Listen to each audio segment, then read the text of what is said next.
Hello, can you hear me? Can somebody respond? Yes, we can Yeah, hear you. we can hear Good.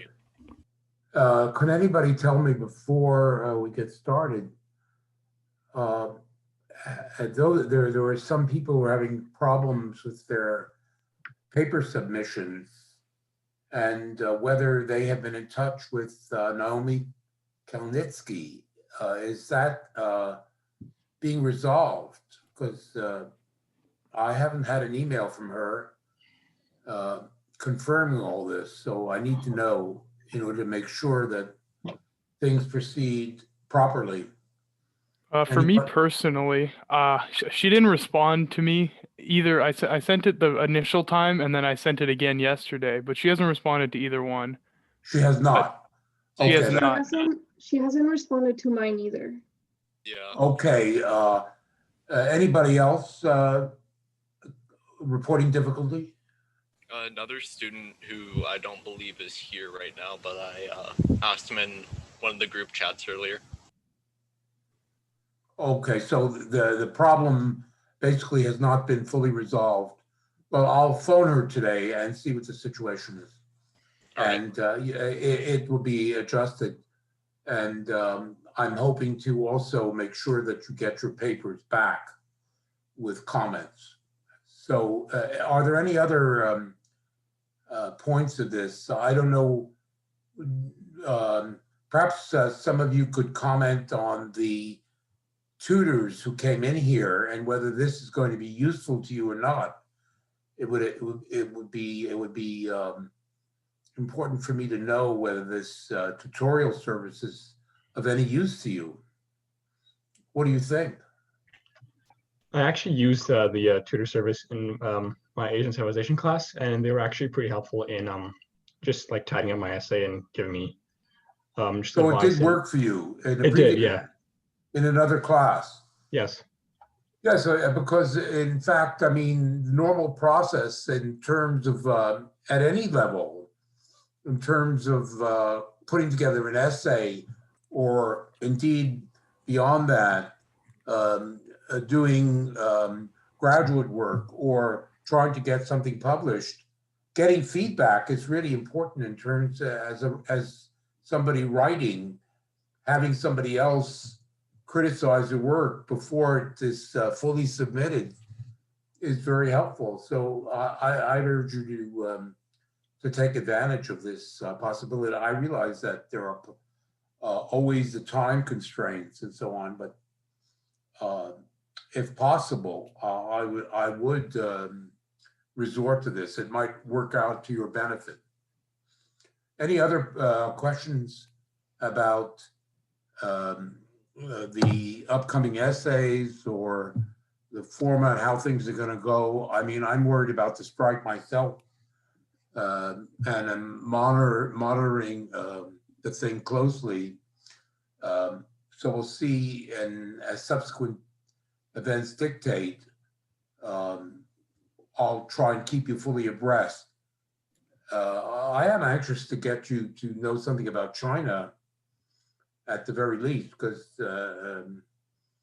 India is important to know about, and India will have a big role in the future in terms of world history. Right now, India is overcoming the legacies of the past. That is to say, the caste system and its consequences in terms of retarding its development. The caste system, but also British imperialism, which really held back India. And today, India is in the throes of enormous changes. Tremendously explosive capitalism is occurring in India, and many of the traditional ways of life are being liquidated, and modern classes are being formed in India as I speak. So clearly, in the future, real politics will develop in India, but that's for the future. Right now, of course, the place we really want to look at is China, because, the way it is developing is is breathtaking. And of course, in terms of the struggle of world politics, very important. So looking at China, well, today I hope to finish with my discussion of India. So I want to begin by doing another review question. And this next question has to do with the survival of Hinduism, and which the question basically says it was the localism of Indian society which ensured the preservation of Hinduism. Now, this question refers basically to the so-called Dark Ages, or the feudal period in Indian history. It refers to the period between around roughly 600 and 1200 AD, following the invasion of the Huns, destruction of towns and markets, and the decline of political life to the local level. There were small kings or kingdoms, and government, such as it was, devolved to the local level. And it was in that context, of course, that you have the full consolidation of Hinduism. So in terms of answering this, I think what one wants to do is basically say that the development of Hinduism has had a long history, which we could date it really to the Indus Valley civilization. The first signs of some of the big gods of Hinduism appear. Some of the rituals that we see perpetuated in Hinduism are already evident. Then in the Aryan period, we see that the first religious literature, the Vedas, appear in this Aryan language, a Sanskrit language. And then in the following period of the kingdoms, 1000 to 600 BC, this is the Iron Age. This is the clearing of the Ganges Valley, but it's also the period when, for the first time, the Brahmins really become clearly important, and the so-called Varnas, or proto-castes, appear in the literature as well. And then we have we have finally the period of the Empire from 600 BC until 600 AD, which all of these are now perpetuated, but they are it's in the period, the so-called Dark Age, between 600 and 1200 AD. This becomes decisive in the development of Hinduism. So in that respect, I think there are three aspects that you want to stress. First of all, there is the fact that these kings, these small kings, appoint local officials, and these local officials, the most important element are the Brahmins, who now tend to monopolize the local offices.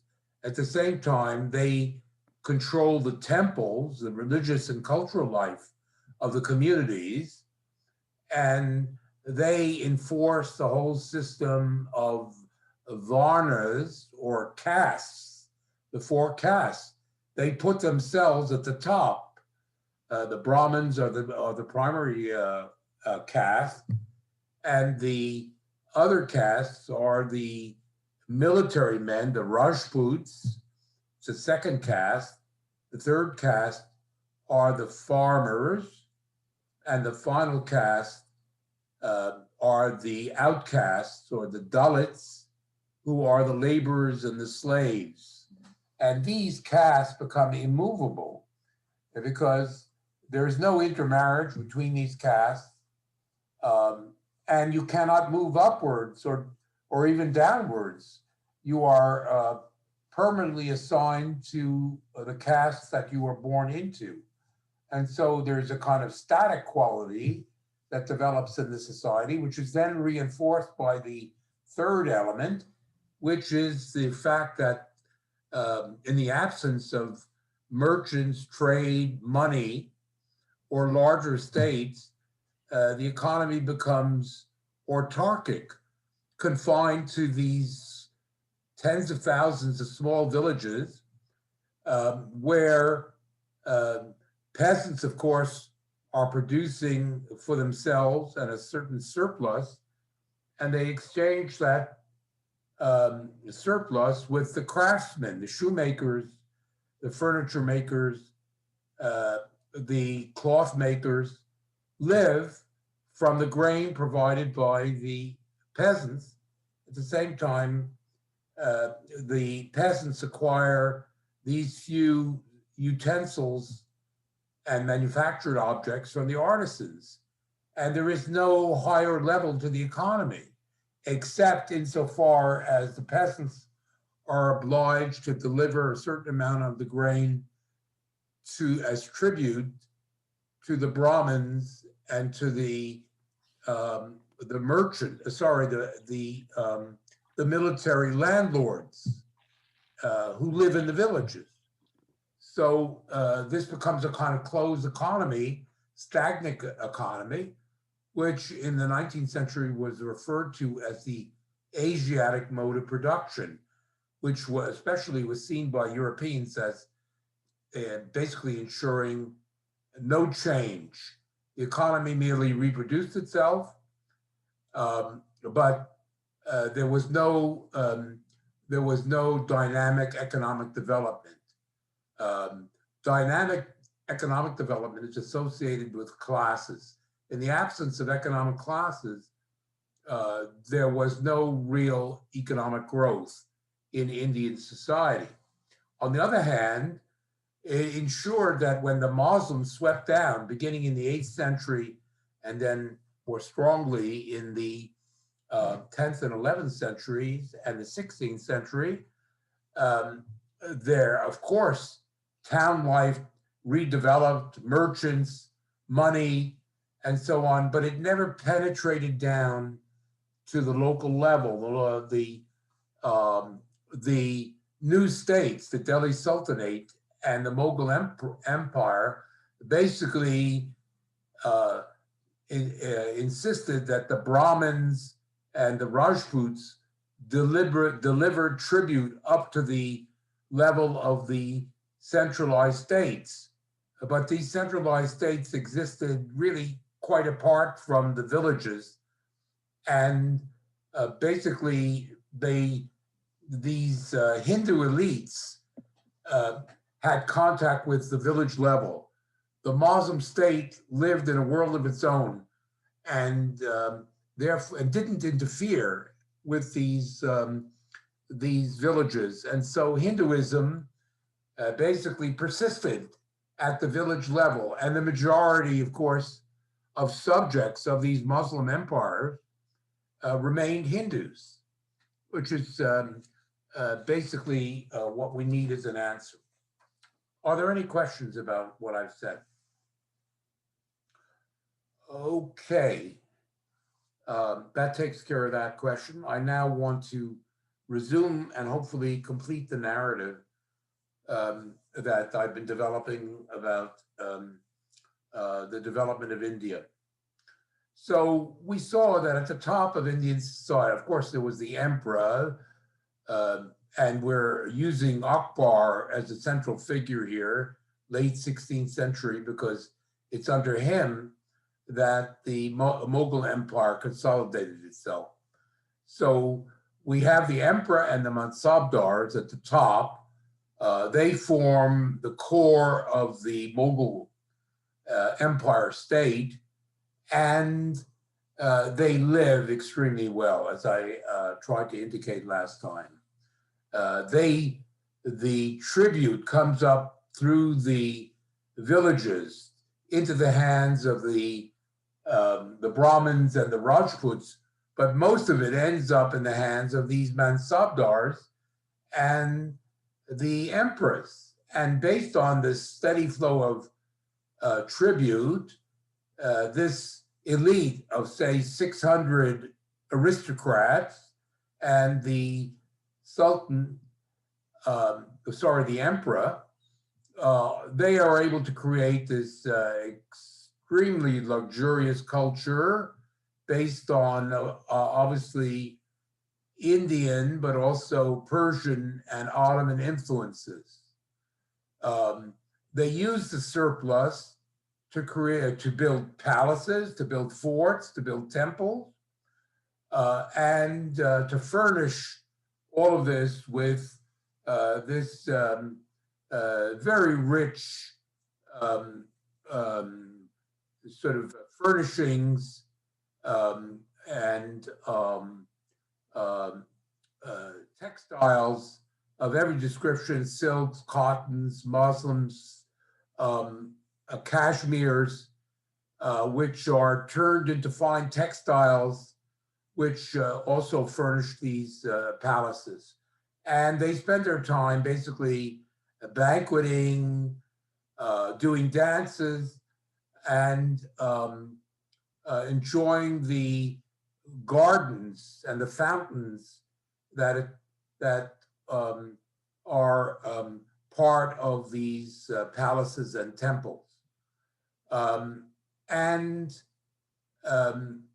This is interesting because, like the European aristocracy, there's little in the way of investment of the surplus. The state collects surplus, it taxes or imposes tribute on the population, and the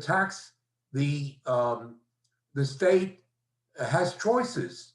Well, we see that the European nobility, just like this Indian nobility, basically uses this taxes for luxury consumption or on the military. They do not invest in economic development.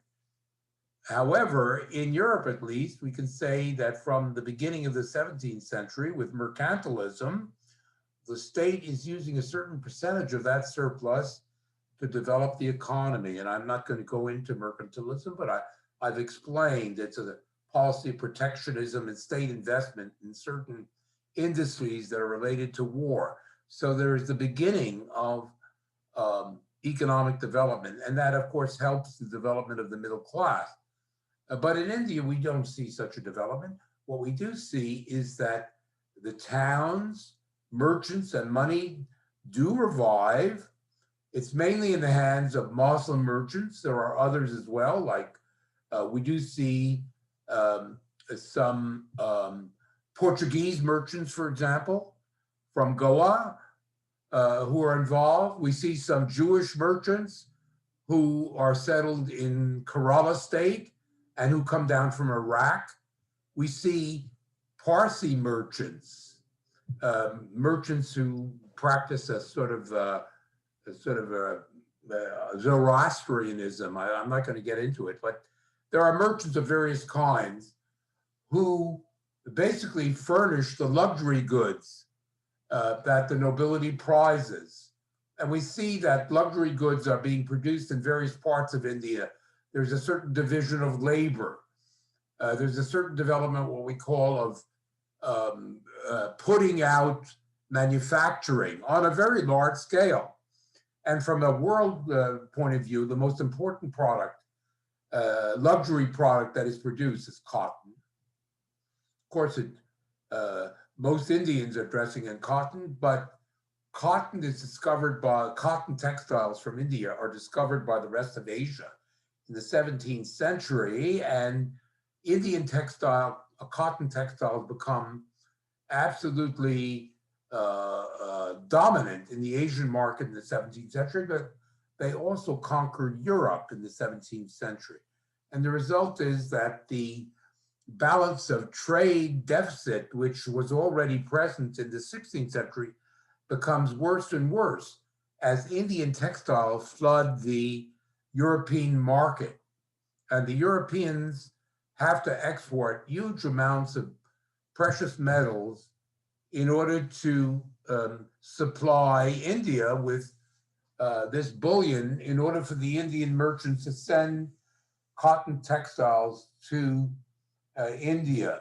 And this whole question of this balance of payments deficit with Asia becomes critical, and especially in terms of the European mercantilists who desperately begin to experiment with producing cotton in Europe. And this balance of trade deficit becomes a big spur to what in the second half of the 18th century is going to become the Industrial Revolution. The Industrial Revolution starts, we can say, certainly with coal to a certain extent, but especially the development of cotton textile industry in Europe becomes critical to European capitalists and statesmen in the latter half of the 18th century. And the root of this is the deficit with India, but also, of course, China, as we'll see in subsequent lecture. So, so we have this Mughal and Brahmin elite who are basically extracting surplus. That's the way the Mughal state operates. But of course, over time, what we find is that Akbar represents the liberal period in Mughal history. That is to say, he consolidates power, but he's tolerant towards the Hindus and for that matter, toward the Christians and the Jews as well. He tries to maintain a certain independence from the Muslim clergy. He invites other religions to the court. They have discussions. He takes off the onerous religious taxes from the Hindu population, as well as the Christians in India. And so Akbar, while of course the court has enormous surpluses, the level of taxation is tolerable. But what one finds over the course of the next 100 years or so is that gradually the level of taxation increases. The nobility, the court, and the army demand more and more resources. And the result is that there is a notable increase in taxation between the late 16th and the late 17th century. It comes to a crest under this second important ruler, Aurangzeb, whose dates are latter part of the 17th century. I think he died in 1707. And so there is this dramatic increase in population, in taxation, almost 2.5 times. The level of taxation increases between Akbar and Aurangzeb by 2.5 times. And as a result, there does begin to develop growing unrest within the Indian subcontinent. The peasantry and the craftsmen increasingly resent the growing level of taxation. They feel the burden. At the same time, the regime, especially with Aurangzeb, becomes more and more religiously intolerant. By the time you have Aurangzeb, Aurangzeb begins to attack the Hindu temples. He reimposes taxes on the religiously, the Hindus, the Christians, the Jews, and whatnot. His policy becomes one of outright persecution, and the result is growing resistance. Now, the resistance, the ideology of resistance is not based on class because there are no real classes in this society. The economic classes, because of the structure of Indian society, the religious differences and the caste system, you cannot have a class-based movement as happens in Europe or as we'll see in China. But what we do find is that religious dissent becomes an important vehicle for mobilizing social and economic dissent. So religion, kind of the development of various religious movements, sectarian movements, especially amongst the Hindus, becomes an important means of expressing dissent. And the second element, which is very important in the development of dissent in the course of the 17th century, especially in the reign of Aurangzeb, is that the lesser nobility, and this is the first time I'm giving them the name, the zamindars. We have the mansabdars, who are the higher nobility, close to the emperor. But at the local level, we have the so-called zamindars. These are the people, especially the Brahmins, who are the largest numbers of the zamindars, but also the Rajputs, the military landlords, are zamindars. Also, some of the Muslim elite have become zamindars, and also even rich peasants are zamindars. Now, who are these people? These are the people who control the villages. We met them back in the Dark Ages. When I spoke about the Brahmins and the Rajputs. And I'm now adding the Muslim elite because at the local level, in northern India, of course, in places like what is now Bangladesh or Pakistan, the majority of the population are now Muslims. So at the village level, the local nobility are Muslims. But these are the people who, in terms of the way the state operates, they are the ones who make sure that the tribute that the peasants and craftsmen have to pay are sent up to the level of the mansabdars and to the sultan.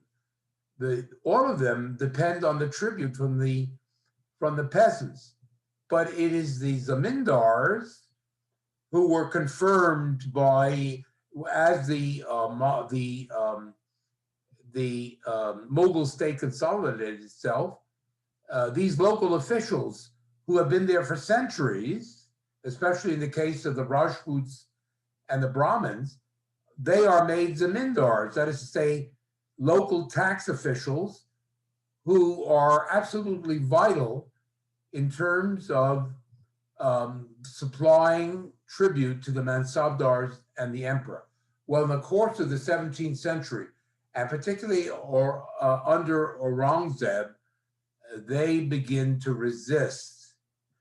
As peasant resistance develops in the countryside, more and more of these zamindars, instead of supporting the regime, begin to identify with the Hindu peasantry and, in fact, begin to lead resistance movements against the mansabdars. And it is this trend, first of all, growing peasant resistance, taking a religious form, and then the zamindars, instead of being obedient to the Mughal elite, they begin to identify with the peasantry and the artisans, which begins to sap the foundations of the Mughal Empire. So let me explain how this took place, how the resistance began to develop. Just a second. The first important sign of the birth of this religious dissidents amongst the common people. The first important figure that we know about is this figure by the name of Kabir. I would say that Kabir is, as a person, is probably the most important religious in terms of India. He's the most important individual religious figure until, say, Gandhi in the 20th century. We're not exactly sure of his dates. Some people say he flourished in the 14th century and died at the beginning of the 15th century. Others say, no, he lived in the late 15th and died around 1516. He was an obscure figure. He left some poems. He was a weaver. He was not from the elite at all. And we're not even clear whether he was actually either a Hindu or a Muslim, because in subsequent Indian history, he came to be revered by both ordinary Muslims and ordinary Hindu. He was unusual in that he crossed the religious divide between Hindus and Muslims. And he clearly did not know Sanskrit. He was not a Brahmin. He spoke of the vernacular language, and he began to spread a new kind of religiosity amongst the Muslim population, but particularly amongst the Hindus. And this form of religion was called bhakti, because instead of the conventional Brahmin approach, which was polytheistic, many gods, different gods, which were worshipped by the Hindu religious elite, Kabir was a monotheist, asserted like the Muslims. He asserted, even amongst the Hindus, the idea of monotheism. And instead of using ritual and the Vedas as the basis of authority, he began to talk about personal devotion, personal and often mystical devotion to this monotheistic God. The source of this is obviously a Muslim mysticism, which we call Sufism, but also in Hinduism, there are certain traditions along this line. So he was a monotheist. And this was the point is that it's a vernacular, direct form of communication between individuals. They can pray, they can sing songs or write poems to a monotheistic God, and they undercut the whole concept of caste, class difference is undercut by this form of religiosity. So this form of religiosity, in a way, sort of undercuts the whole setup of Brahmin monopoly over religion and the whole caste system. And we find that in addition to Kabir, especially in the 16th century, there is a whole number of these new kinds of bhakti religious figures. And they all sort of assert the idea of monotheistic religion, of using the vernacular, using mysticism to basically preach religion. And one of these figures is, in fact, the founder of, in terms of certainly Canada, the Sikhs, who are important in Canada, take their point of origin from another practitioner of bhakti, Nanak, who was particularly important in the Punjab in the sort of the sort of western and the sort of north central part of India, very rich area, the Punjab. Nanak was the central bhakti leader in the Punjab. But we have a number of others. Their names are not important to us. But what's important about them was that they were common people. One of them was a barber. Another was a cotton carder, a carder of cotton.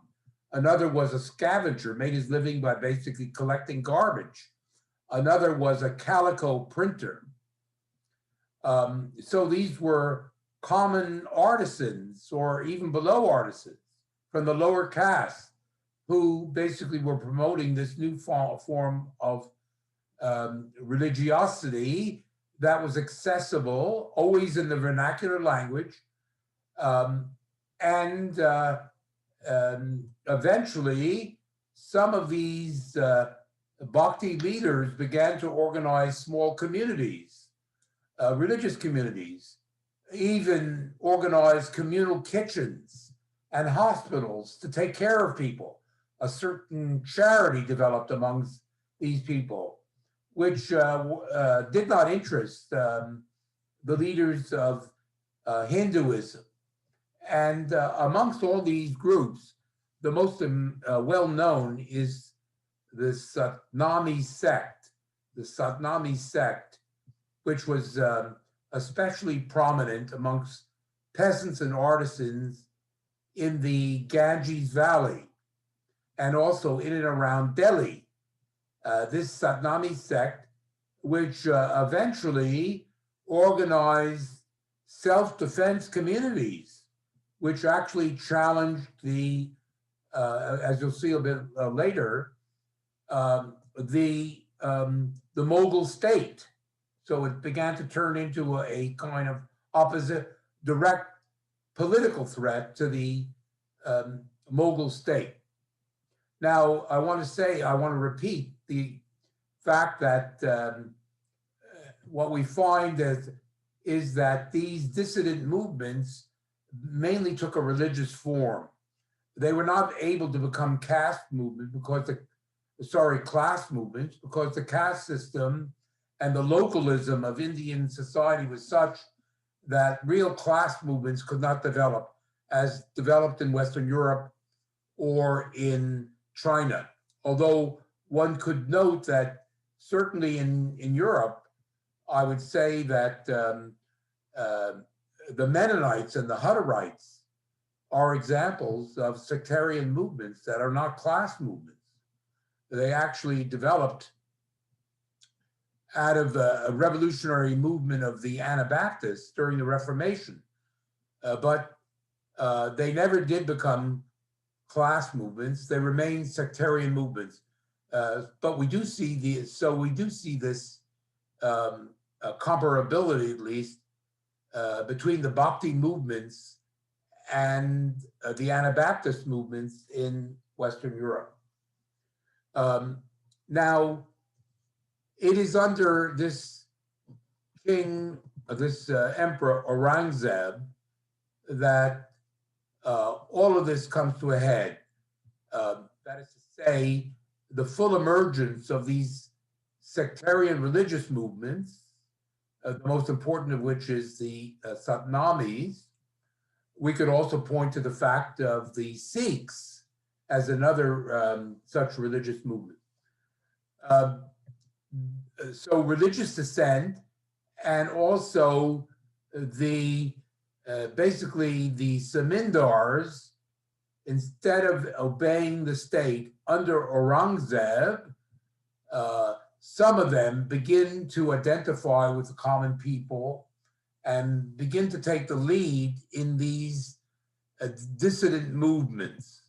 Now, why did Aurangzeb meet with such opposition? Well, I've already mentioned the two primary reasons: religious persecution of the Hindus, but also other groups, including imposing religious taxes on non-Muslim populations. But also at the same time, the level of taxation became unbearable amongst the peasants and artisans. Now, why did Aurangzeb do this? Well, I think it was because, well, the religious persecution, I think he was a fanatic, but at the same time, he, unlike Akbar, became more dependent on the Muslim clergy for support. As the Hindu opposition developed, he couldn't afford to alienate the Muslim clergy, and so he listened to them, and they were being fanatical, counseled persecuting the Hindus. So that's basically the reason. In any case, we do find that now I want to resort to a map that I need to just a second.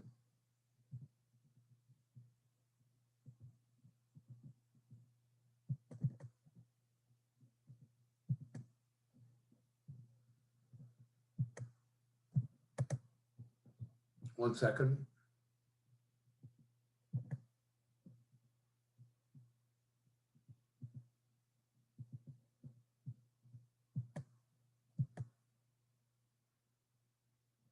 Yes.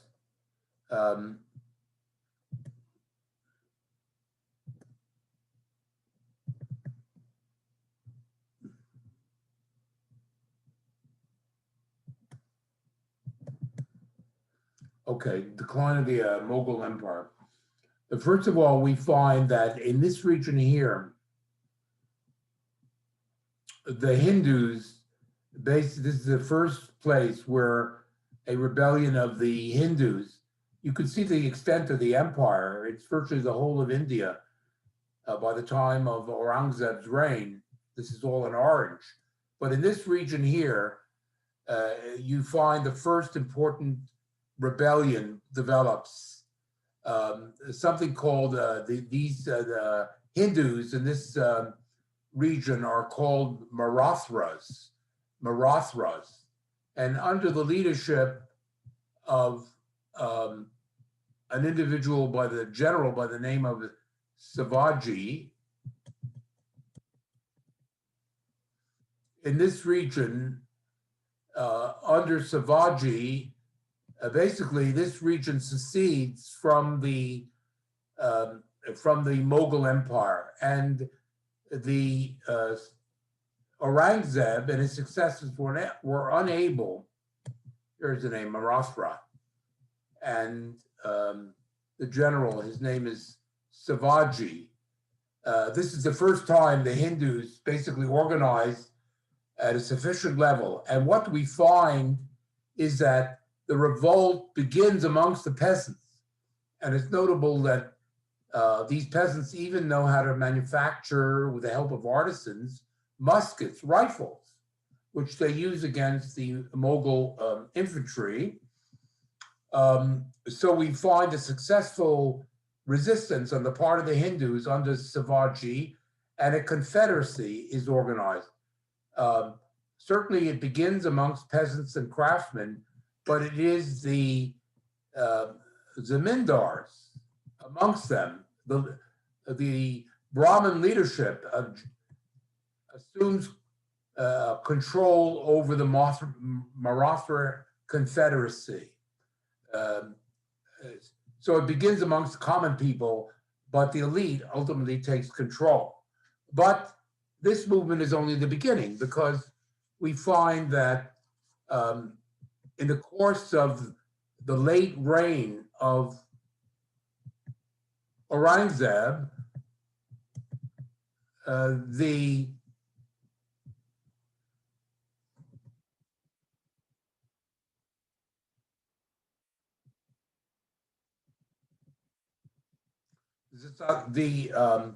Satnamis in the 1670s, they too now rebel against the Mughal emperor, and really they cannot be subdued by the Mughal army.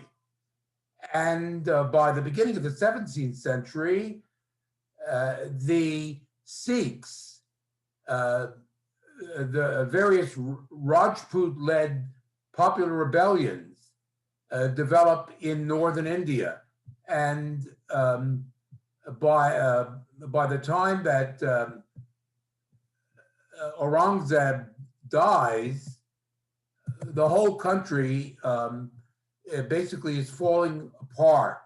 Various zamindars and some mansibdars actually basically set up independent states. After 1707, you have basically the whole place begins to fall apart, and a series of independent. I'm trying to find this map here.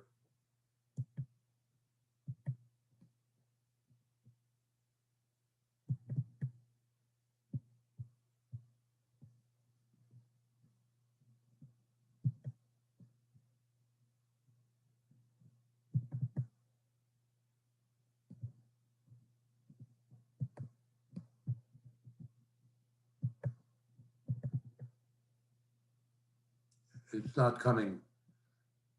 In any case, what happens is that the Mughal emperor is still in Delhi, but the provinces basically separate, and about 12 or 15 separate states emerge. And in the 18th century, there's a lot of war between these different rival states. In the 18th century, they're internally divided, weaker, and there's a lot of economic destruction in the 18th century. On the other hand, some of these states on the periphery, actually, recent research has revealed that being freed from the control of the emperor, some of these states actually did develop in partnership with the Europeans. But the main point is that given the fact that the empire has fallen apart and these states are fighting one another, the Europeans now have an easy time basically entering in. It is the internal disunity of the Mughal Empire, which is based on the fact that the economy was fundamentally weak because the economy at the local level did not develop. Secondly, the overexploitation through taxation weakened the economy further. And the religious conflicts that developed in the late 17th and 18th century were a further cause of weakness. So the empire falls apart, and now the Europeans fully enter the scene, and we'll see how they basically, with the British taking the lead, basically took apart, basically conquered India. Now, Professor? Yes.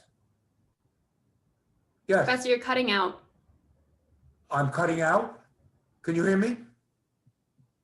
Can you still hear me?